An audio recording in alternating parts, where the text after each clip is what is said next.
Easy Meat by John Harvey, Chapter 4. You think, Skelton said. When you get something right, the last thing anyone would want to do is mess about it and run the risk of losing everything you'd gained. From the chair opposite the superintendent's desk, Resnick grunted something which might be taken for agreement. You know and I know, Charlie, Skelton went on. Most forces in the country would give their eye teeth for figures like these. Nodding, Renzik shifted his weight from left buttock onto right. The idea of a serious crimes unit in the county had been mooted before, but now the changes in the police authority, it looked as though it might be actually be going to happen. Skelton was toying with a pencil, daring to disturb the symmetry of his desk. You know what it will mean, don't you? Two-peer policing, that's what it will mean. All the high flyers and bright boys stuck in together where they can polish one another's PhDs and the rest of us left penny emptying about with stolen mountain bikers and traffic offenses. Resnick wondered if, in a way, that wasn't happening already. Helen Siddons, for instance, the bright young DI who had paused at the station long enough to set a seismograph beneath the crumbling structure of Skelton's marriage. She had been made up to inspector at an age when Resnick had still been shy of sergeant. Now here he was in his mid-40s, inspector still, and where she was? Holding down a chief inspector's post in Somerset. As Reg Cossel had put it a few nights back in the pub, if that self-seeking coward been the luck to be black as well as female, she had she would have had been superintendent by now. Never mind fucking chief inspector. No, Rich, Graham Millington had laughed. It were better an inspector she was fucking. It was our Jolly Jack. Looking across the Jack Skeltons now, Riznik wondered if that had been true, or Skelton had fancied her Siddons clearly enough and she had turned that to her advantage, but whether it had gone beyond the lingering glances and the barely covert looks, Resnick didn't know, and besides, it hardly mattered. What mattered was what Alice Skelton had thought had happened. Adultery in the mind as in is as hard to shake as love stains on the sheets. The last time Riznik had been round to Skelton's house, it had been like watching bear baiting between barely consenting adults. Still, with any luck, Charlie, Skelton said, we will both be up and gone, the pair of us, before it happens, put out to grass with a pension and whatever they give you nowadays in place of a gold watch. Riznik didn't think so. Skelton, maybe, but as far as he himself was concerned, retirement was something lurking in the last grey hours before morning. One of those beasts like cancer of the prostate that stalk in you in your sleep. Lynn Kellogg, Charlie, he had waited until Riznik was almost at the door. Okay, is she? Riznik was slow to answer, wondering if there were something he should have noticed, something he had missed. Fine. Why'd you ask? Oh no. Oh, no reason. Skelton looked at Riznik across the broad arches of his fingers.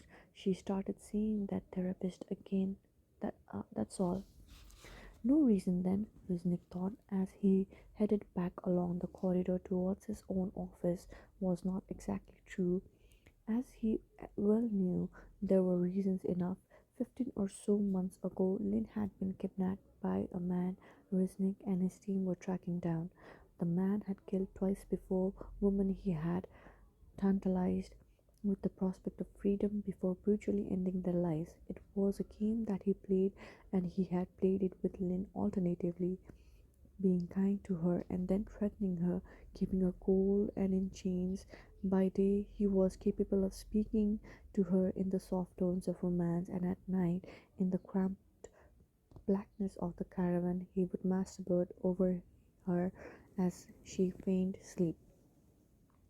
After a lengthy trial, at which all this was painfully dragged out for everyone to read about in their newspapers and see replayed each night on the TV, the man's pleas of diminished responsibility had been disregarded, and he had been sentenced to imprisonment for life, a minimum of 25 years.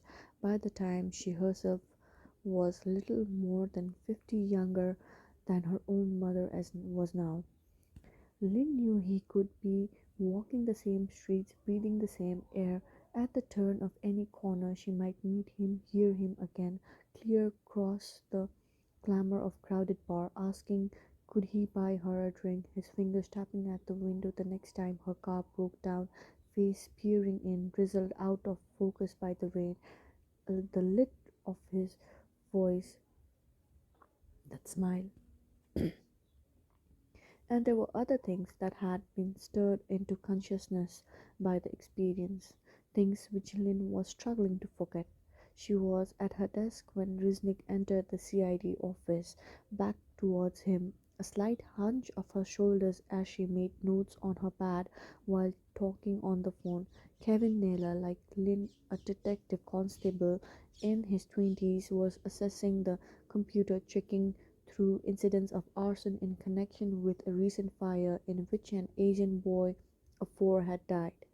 Graham Millington, Resnick's sergeant, sat with an elderly black woman coaxing her through the circumstances of a robbery she had witnessed in a local bookmaker's, £3,000 stolen, and the manager recovering from serious head injuries in the Queen's Medical Centre.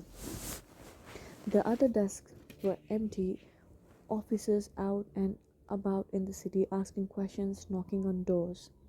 Inside Riznik's office, a partitioned corner of the narrow room, the telephone started to ring. By the time he had entered and closed the door behind him, it had stopped. One glance at the jumble of papers on his desk, and he reached into one of the drawers for a half-empty pack of Lavazze Cafe Espresso and filled the coffee machine his friend Marianne Wichak had given him as a present. For you, Charles, to treat yourself well. I know how much you like good coffee. The last drops, black and strong, had not finished percolating through before Resnick, unable to distract himself any longer, pushed open the office door and called Lynn Kellogg's name. Coffee? No thanks. She kept her hair short now, defiantly brushed forward at the front just like a boy's, the only slight curl, as if to spite her, curved in front of her ears, and the plain gold studs that she wore. She had never worn back the fullness or the color of her face. She wore black cotton trousers, a black rounded neck-top, no rings. Jack Skelton was asking me how you were. She hadn't forgotten how to smile, at least with her eyes. And you told him? As far as I knew, you were fine. That's okay then. Riznik brought the cup towards his mouth, but didn't drink, except apparently you're not. Lynn looked at him and saw a sad man with sad eyes. When he had been the first to arrive at the caravan where she was being held captive, she had clung to him and thought that she would never let him go. Now that was proving all too true. Through therapy and jagged dreams, the memory of him persisted, the bulk of him hard against her, the tears in his eyes. The hospital, Riznik said. Dr. Carey, you have started seeing her again. Lynn sat forward, hands pressed between her thighs. So much for confidentiality then. Riznik set the cup back down. As far as what's said, whatever passes between you, of course, that's true. But if I have gotten back into therapy, we have to be concerned that I might be cracking up. Concerned for you, she laughed, because I might not be able to do the job. Yes, he looked away and Lynn laughed again. What? Resnick said. What? Nothing. It's just, no, it's okay. I know you are only doing your job too. Resnick shifted again, uncomfortable in his chair. It's the nightmares then. They have started up again. Is that the problem? Yes, Lynn said. Yes, that's right. Same old thing. The lie hung between them, tangible as smoke. You feel okay though? Resnick asked. About the job. Carrying on? Yes, I'm fine. You'll let me know if there's anything I can do. Of course. She was on her feet by the door, avoiding his eyes. Your case load? Resnick asked. For whatever reason he didn't want her to go. What's most pressing? That lad's, I suppose, the one who absconded from the secure unit. Hodgson? Hodgson? Martin? Yes, he could be anywhere, of course. Manchester, London, but I had a call earlier from Vice. Thought they might have spotted him touting for business out of Forest Road. Wisnik sighed. Also familiar. Who are you liaising with? Sharon Garnett. Give her my best. Right, yes, I will. Just a moment longer, Lynn hesitated before going back through the door. Already her phone was ringing again, and Graham Millington, having finished with his witness, was waiting to ask her about overtime. Devine was back at his desk with a copy of the Post and a brace of Jamaica patties from the baker's on Hartley Road. In his office, Rinznik scanned the response from the police authority chairman to claims that the recent audit commission survey comparing police forces efficiency was scarcely worth the paper it had been printed on. He opened an envelope addressed to him in Martian Wuzak precise hand.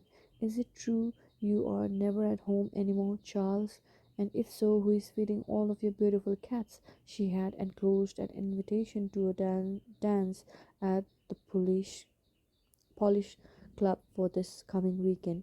Underneath the line, dressed informal, she had added, but please bring dancing shoes. Resnick pushed it out of sight beneath a pile of crime reports, dancing the last of several things occupying his mind. For no clear reason he could discern, unless it were the coffee in the cup that he was holding, the words to an old Bessie Smith blues came filtering to the surface, something about waking up in cold hand.